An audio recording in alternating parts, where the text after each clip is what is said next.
Welcome to Science, Health and Healing, Library of Ali Academy. I'm Dr. Majid Ali. The subject of this article is Information is Sunlight. It occurred to me that I look at sunlight the way I look at information. Sunlight has to be harnessed. And nature has developed sophisticated ways in which plants, animals, and hopefully people can protect themselves from the serious oxidizing, dehydrating, and sickening influences of sunlight. For example, you look at cactus. Cactus has its spines, it has powerful antioxidants. And that's why in drought, when all the other plants die, cacti still survive. Similarly, information has to be harnessed.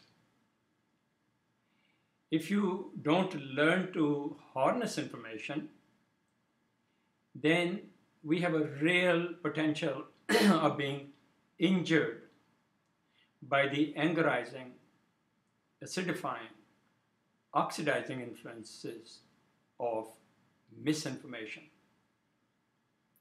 As for myself, I am a voracious reader. I read everything in my way. And of course, I'm very privileged.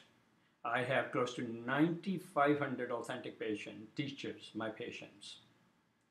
And I'm also privileged because my microscopic lenses have taught me so much. And as I often mention, I'm especially privileged having learned so much from my friends at my autopsy table during 29 years of my work as a hospital pathologist. So I process all the information through the prism of my own life experiences, my own insights, and what my patients' microscopes and autopsy tables have taught me. I have trained myself not to be influenced by professors. My problem is the professors in medicine, I don't know which one of them is on the take of drug companies. Most of them are. But I still read about them.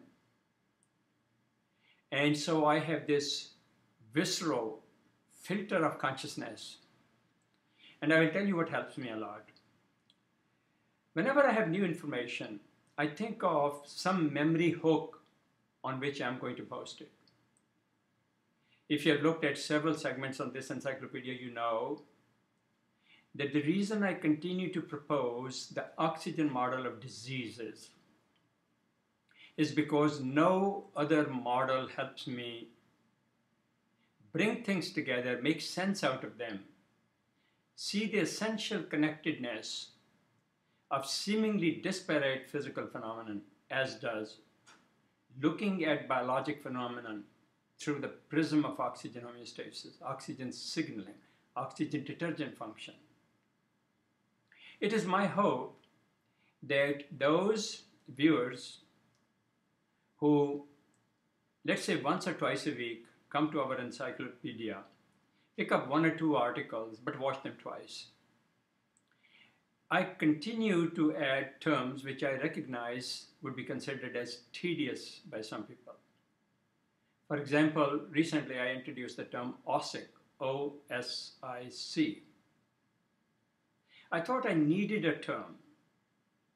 O stands for oral cavity, S for stomach, I for intestine, C for colon.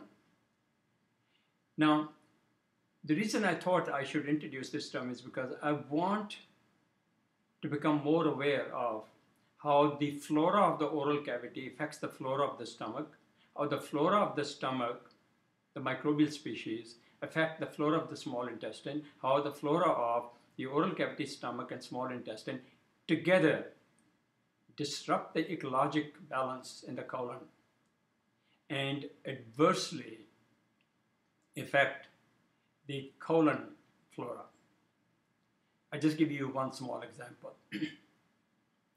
But I think if you look at this idea that information is sunlight, we must harness it, we must pass it through the filter of our own visceral senses, our own inner insights, and then try to sort it out. And the other thing that I might add here is that I am very careful. I spend more time on looking at the background of the person who's giving information rather than what he's saying. I have become increasingly aware that it's not only the corporate deceptions which are feeding the frenzy of misinformation. Unfortunately, many people are engaged in what I call ideological transgressions. Whatever their impulses are, they do not seem to have any discipline to understand biology, to understand human nature, to understand human nutrition, test things out for themselves, be scientists for themselves, observe things for themselves. But they're trying to sell. Now, I'm not going to say anything against salespeople, but certainly I don't want a salesperson to convince a person whether to have chemotherapy or not to have chemotherapy for cancer. So I offer you a program saying yes to chemotherapy and another program saying no to chemotherapy. And the information that I give you, I have passed through my work as a pathologist. I did my surgical boards in England, winter of 1967-68. I'm a fellow of the Royal College of Surgeons of England. And so when I suggest to a patient to do chemotherapy for cancer, certain cancers, it's crucial that you do it.